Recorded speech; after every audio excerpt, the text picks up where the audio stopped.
better to remain silent and be thought a fool than to speak and remove all doubt. Have you ever noticed something strange? In a room full of loud opinions, fast talkers, and constant self-promotion, the person everyone eventually looks at is not the loudest. It's the quiet one. The one who doesn't rush to speak, the one who listens longer than others are comfortable with, the one who says little, but when they speak, the room shifts. Why? Because silence, when controlled, is power. And today, we're going to break down exactly why the quietest person often holds the most power. Not by accident, not by personality, but by psychological advantage. If you value psychological strength and strategic thinking, subscribe. This channel is about mastering the hidden game most people don't even realize they're playing. Let's begin. First, silence creates mystery, and mystery creates perceived depth. When someone talks constantly, you know everything about them within minutes. Their opinions, their insecurities, their emotional triggers, their need for validation. But the quiet person? You don't know what they're thinking. And when the human brain lacks information, it fills the gap with assumptions, usually exaggerated ones. They must know something. They must be analyzing. They must be confident. Scarcity increases value. Words work the same way. If someone speaks 100 times in a meeting, their words lose weight. If someone speaks once, after observing everything, that moment carries gravity. The quiet person controls informational scarcity. And in social dynamics, control of information is control of perception. Second, silence reveals others. Most people expose themselves when given space. Watch what happens when you don't interrupt, when you don't jump in, when you don't rush to impress. People keep talking. They reveal their priorities, their insecurities, their intentions, their strategy. The loud person leaks data. The quiet person collects it. In business negotiations, the person who tolerates silence wins more often. Why? Because silence creates pressure.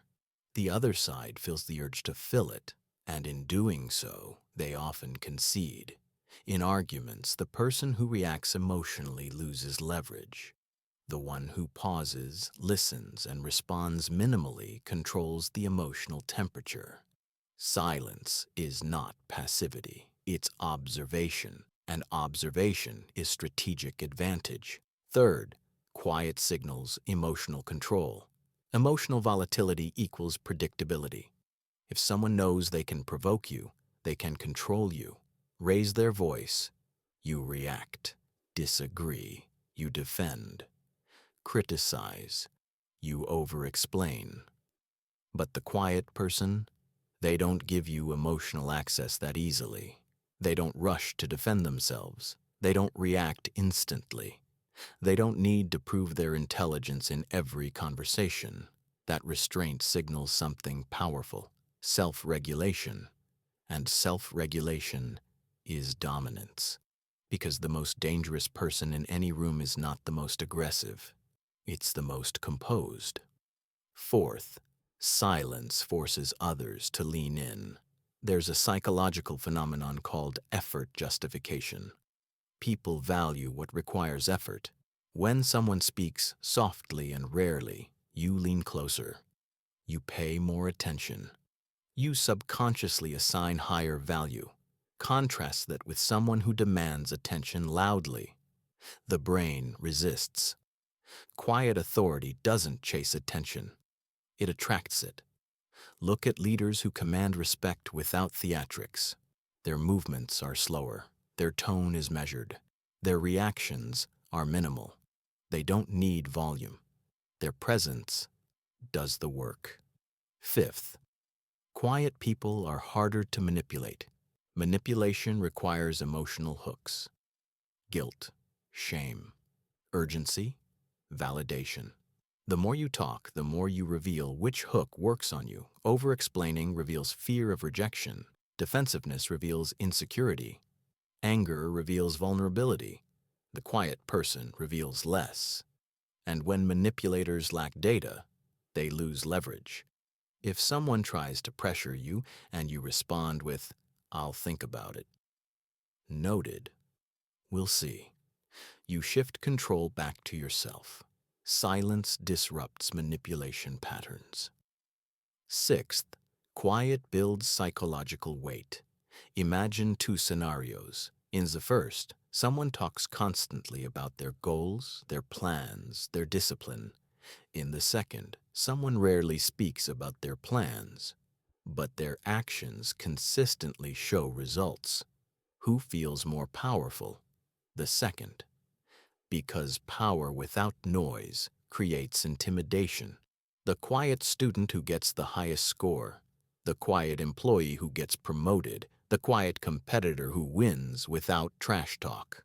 Results plus restraint equals silent dominance. Machiavelli understood this.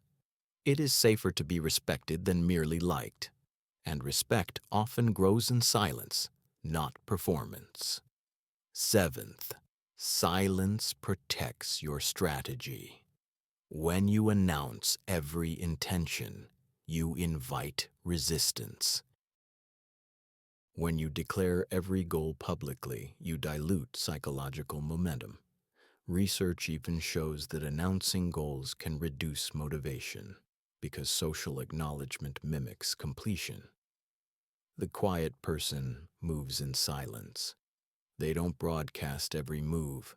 They don't argue every criticism. They don't correct every misunderstanding. And because of that, their moves feel sudden and powerful. Never interrupt your opponent when they are making a mistake. Silence is patience, weaponized. Eighth, silence creates internal clarity. Talking constantly drains cognitive energy.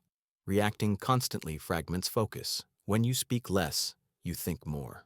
You analyze patterns. You notice dynamics. You see who seeks approval and who seeks control.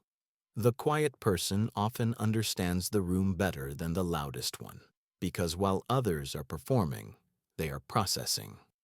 And the person who sees the pattern sees the game. Ninth, silence shifts status dynamics. High-status individuals don't compete for attention. They don't rush to fill silence. They don't argue to prove intelligence. They don't chase validation. Low-status behavior is reactive. High-status behavior is selective. If you respond to everything, you look available. If you respond strategically, you look intentional. And intention signals power. Finally, silence must be intentional, not insecure. There's a difference between quiet confidence and silent fear. Silent fear avoids speaking because of anxiety. Quiet power chooses when to speak because of discipline. So how do you cultivate powerful silence? First, slow your responses. Even 1 extra second changes perception. Second, eliminate over-explaining. Replace paragraphs with sentences. Third, control your body language. Relaxed posture, steady eye contact. Minimal fidgeting. Fourth, speak slower than you think you should. Fifth, end conversations first, occasionally. Scarcity builds value. Sixth, stop correcting every misunderstanding. Let some narratives exist. Not every battle deserves energy. Seventh, practice comfort in silence. Sit in it. Don't rush to rescue others from it. Because when you can tolerate silence, you can tolerate pressure. And when you can tolerate pressure, you control the frame. Here's the paradox. The quietest person isn't powerful because they avoid the game. They're powerful because they understand it. They know attention is currency. They know information is leverage. They know emotion is exposure. And they guard all three. So the next time you walk into a room, ask yourself, Do I need to prove something? Or do I want to observe something? Do I want attention or influence? Because the loudest voice may control the moment, but the quietest mind often controls the outcome. Power doesn't always announce itself. Sometimes it waits. Sometimes it watches. Sometimes it speaks only once. And when it does, everyone listens.